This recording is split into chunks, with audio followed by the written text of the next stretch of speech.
You're listening to the Average Joe Sports Show on Eagle 810.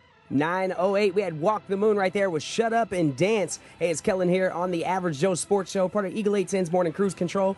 And I'm also joined in the studio by some Joes here to talk about the latest topics in sports. To my left, I got Hollywood. What's up, man? Hey, how's it going, man? Good morning. Hey, I just got a quick 2 birthday shout-outs. One for my Uncle G, whose birthday's today, and my little brother. He's turning 21 next week, and him and my other younger brother going to hit it up in Las Vegas for his 21st. So happy birthday to both of them. Absolutely. It's my mother's birthday, too. So happy birthday to your mom, too. Definitely. Big happy birthdays. We got HB in the building, and that doesn't stand for happy birthday. Oh, it doesn't? No, man. Mr. Voice of Unpopular Opinion reporting for duty. What's going on, Kellen? What's good, man? Oh, man, I'm living. That's it? That's it, man. You're just living. Yeah, I'm ready to have some fun. All right, well, good stuff there. And then it's been a while since we had you in the studio, man. R Smooth, what's happening? How you doing? You brought back the old Wiley Vet. Yeah, I know, man. It's been a minute. You called me out on Facebook. Yeah, it's all right. I mean, he said, "Oh, am I the guy that gets the call when nobody else wants to be on the show?" I did, and then you brought the dogs out on me after that. He said, someone's not showing you coming. No reply. You see that? It said "seen" on there, but no reply. That's probably the worst feature on Facebook or any other of those messaging apps. Seen, because if you get that "seen" and then no reply, I'm like, okay, I'm about to block you, unfriend. All right, follow. Hey, check it out. We got the Average Joe Sports Show. The Average Joe's in the studio. We're going to talk about Deflategate, or the Patriots using some stuff to their advantage, what the Joes think about that, what should happen from that. Also, the Pro Bowl. They try and do something a little bit different this year. They did the picking the teams. We'll be talking about that. NBA standings and UFC Fight Night, as well as some boxing, and find out what's on the Joes' minds today. So make sure you stay tuned for all of that. We also have your weather, of course, and your yen rate here on the Morning Cruise Control. But we're going to keep that music flowing for you because we are a radio station, and that's what we do. Here's Justin Bieber featuring Barbie, Nicki Minaj with Beauty and a Beat. It's now 9:16. Kellen here on the Average Joe Sports Show. We got the Joes ready for our first topic of the day. And obviously the big thing everybody's been talking about all week is Deflategate. All right, the New England Patriots, it was found that 11 of the 12 balls they used in the AFC Championship game were underinflated, under the regulation of inflation. And so what are your thoughts on this? Do you feel like this was an advantage? And what should be punishments and penalties? And R Smooth, I'm going to start with you because you are a Colts fan. I am a diehard Colts fan, but I do believe that the outcome of the game was correct. The Colts didn't show up for the game. Didn't seem like they were prepared. They lost. But on an addition to that, the Patriots were known to be pulling shenanigans like this before. You know, they've got caught videotaping. They've got caught with playbooks. It's something that keeps happening with the same organization, and nothing seems to be happening. You look back at the Saints; they got punished pretty hard for when they got caught for their bounty incident. So it's time for something to happen to Belichick, and it starts with the top down. You know, definitely. You get away with a couple things, you're going to keep going with more. But again, as a Colts fan, I think the outcome would have been the same, or not. Maybe it's not as bad, but I still think they would have won. HB, what do you think? I know you're a little opposite on this. No, I'm kind of the same when it comes like the punishment. I do believe some type of punishment needs to come down. Doesn't need to be as bad as the bounty, no, because no one's safety was at risk. However, like I say, it didn't change the outcome of the game. I mean, Andrew Luck probably had the worst game of his career at the worst time, and the balls being 2 pounds underinflated for Tom Brady. So I mean, look at what the running back did. LeGarrette Blount had like 3 touchdowns. And exactly though, but LeGarrette Blount is known to fumble the ball. So if you have a fully aired up ball, it makes a bigger difference than having that one that's underinflated. When you press it into your arm, you can cuff it a lot better as opposed to a ball that's fully filled up with air. Yeah, we got to hit them though. They wasn't tackling. This dude was running all over them. You have to still hit. You still got to make the play. These guys have hands big as mitts, all right? And you see what some of these cats can do, like your boy Odell Beckham can do with a fully inflated ball. Now imagine, though, these guys with the ball slightly underinflated. You can do some other things with it. I'm not saying that the Patriots wouldn't have won that game regardless. I think the fact that they were underinflated does kind of diminish that, though. It's like you didn't need that. So why? But it seems like they're always looking for an advantage in some sort of way. Had it been a closer, yeah, go ahead. Oh man, just real quick with the Patriots. The NFL is so wishy-washy with their dishing out a punishment, and with them not doing anything with Patriots, they're showing that they're okay with that culture that organization has developed, where they may not be cheating, quote unquote, but they're bending the rules as much as they can. And, you know, it's sad because Marshawn Lynch almost gets suspended for a gold game. shoes. Right, for not wearing cleats. Has nothing to do with the game itself. Absolutely. And these guys are you know, taking advantage of the actual Absolutely. field, you know, game on the field. So that's where... And HB, to kind of rebuttal what you said earlier, you're saying it wasn't like Bountygate where it's infecting somebody's health. And I agree with that. You're right. But at the same time, it is changing the impact of the game as far as history is concerned. You think about Spygate. If they didn't have all that stuff during Spygate, do they win those championships? Who wins those championships instead? You know what I'm saying? It does change the course of things. Maybe not to the extent of someone's career or health or safety, though. Or the tuck rule, the new tuck rule that came out from. I don't know. There's a lot. There's a lot more to talk about with just the matchups itself, and this is overclouding the Super Bowl itself. There's a lot of excitement in the Super Bowl itself, and I think too much time has been wasted on this right here. Should the punishments happen? Yes. How severe?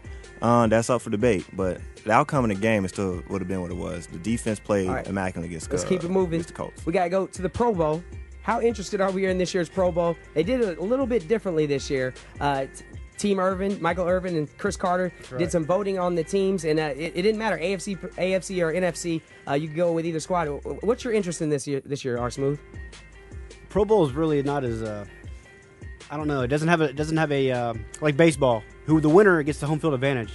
You know, like in baseball for the All-Star game. So you know the AL and National League want to win, so that team has the home field advantage during the playoffs. So, but the NFL is just pretty much a big week party. Relax, hang out with your family, your linemen, and play a game. And it doesn't have any nostalgia to it. But the draft, T.Y. Hilton are going up against Davis. So that'd be pretty good right there. Vontae Davis and T.Y. Hilton. They're going to guard each other. All right, HB, what do you got? I mean, change is good, definitely when it comes to the Pro Bowl. I haven't been interested in Pro Bowl in a very long time. I think it's just a bland. It's very boring to watch. It's nothing like the NBA where it's pretty much a party. Like you said, it is a party week, but the game itself still brings excitement. But they need to bring those skills events back like they used to do back in Hollywood. Yeah, like the NBA, what's cool about it is all the 3-point challenge, the up and comers versus the rookies and all that. But yeah, the Pro Bowl. I mean, the thing is, the NFL they make money off of that. So until they find something that can replace that whole event and make either the same amount of money or more, they probably won't change it.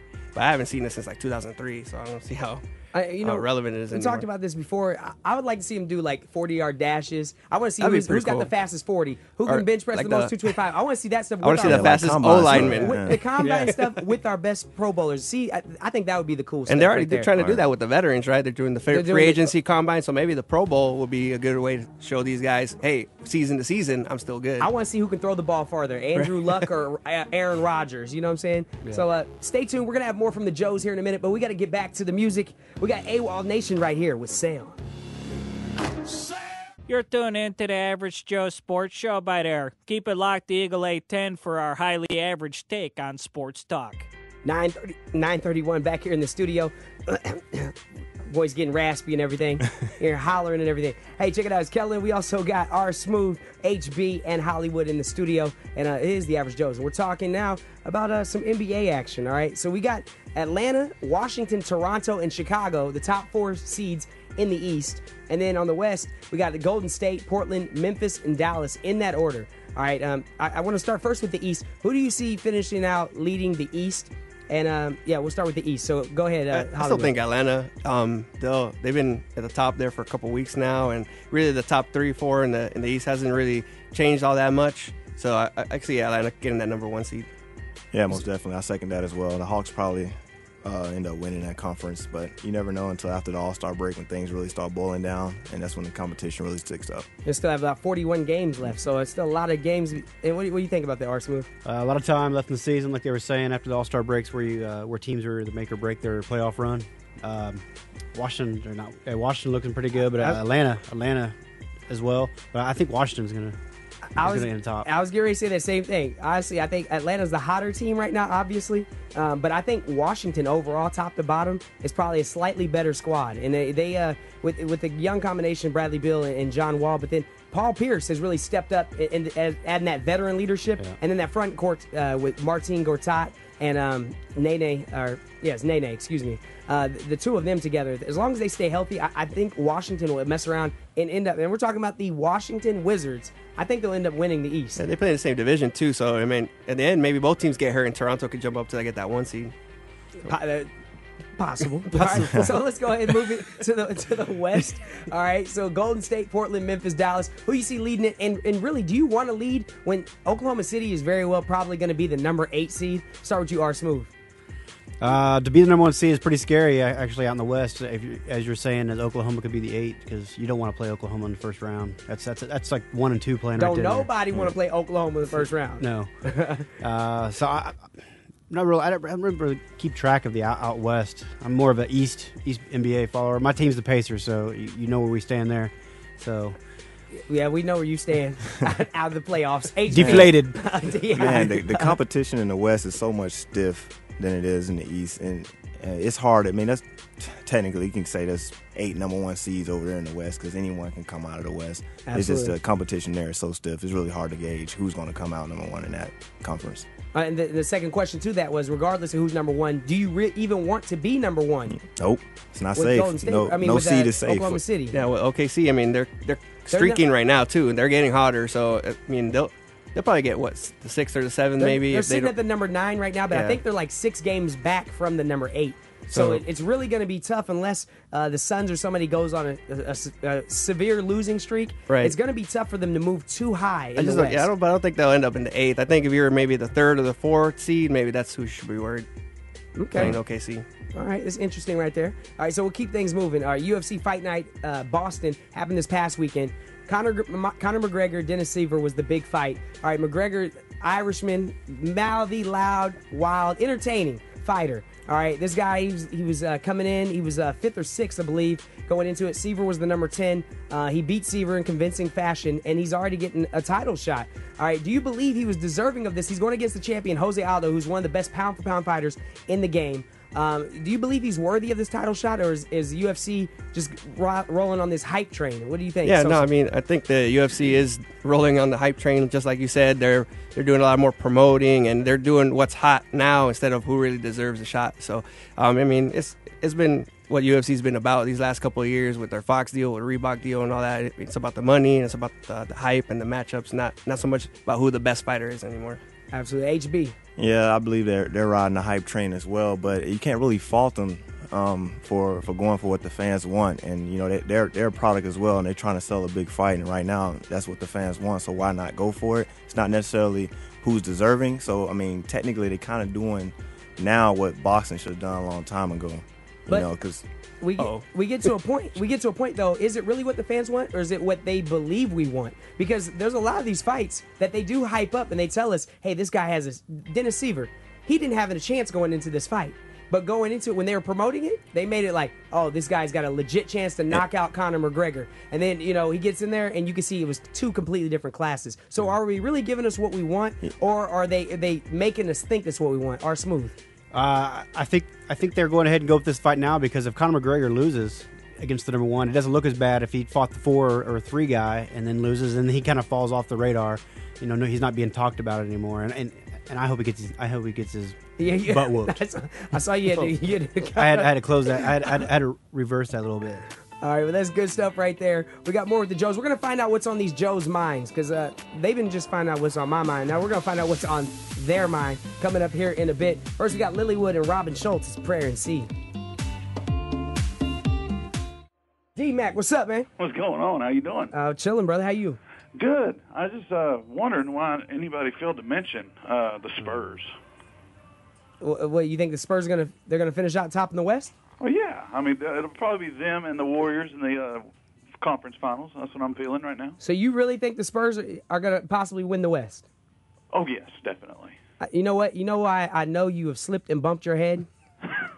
You know why? Because I'm going to tell you right now, your boy Greg Popovich, he's too smart for one. He wants to be middle of the road, if anything. Right. He's not trying to go. He knows the Spurs in Oklahoma City won't be a good matchup. That's true. So he will do anything he can to avoid them. Greg Popovich is he's the smartest coach in the game to me, in my opinion. And no, they're not going to finish number 1. They won't even finish number 2. I'll bet lunch on it. You want to bet lunch on it? I'll bet lunch if they come out top of the Too bad West. you can't cash out on all your food bets right now, huh? This next 8 days. All right, so Speaking of food there, Kellen, we got a whole jar of pickles, and there's a surprise for you down in the lobby. Down in what lobby? My lobby? Yes. What? Actually, we heard you were hungry, and we had some stuff over here. We just figured we'd help you out. You the man. I'm allergic to pickles, though. You're allergic to pickles? Yeah, I'm allergic to pickles. Oh. I'll break out in Well, hives. just don't eat them on the air then. I appreciate it, man. When are we going to get you in the studio? Anytime you want, man. Just let me know. And, hey, Ryan, sorry about your Colts, Bubba. He can hear you. I made it a week farther. Yeah, that's true. You did. His face, he was deflated when you said that, though. Yeah. Eagle 810. Boy! And here's what the Joes have on their mind today.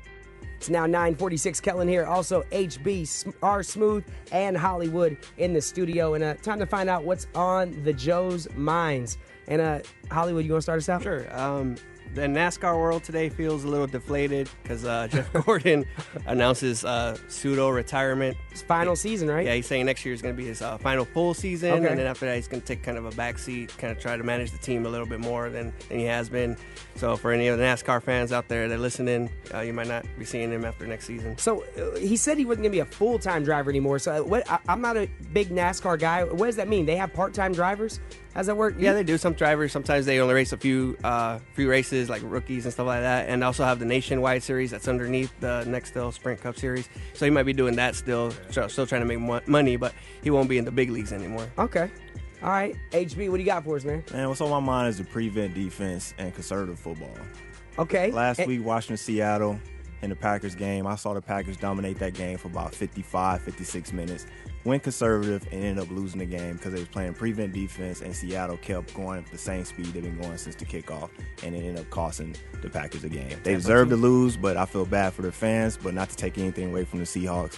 I'm happy for them as well, but I just hate, from a defensive standpoint, defensive-minded guy myself, I hate the prevent defense. I don't know why teams go to it. The Broncos even fell to it back when they played the Ravens a couple years ago.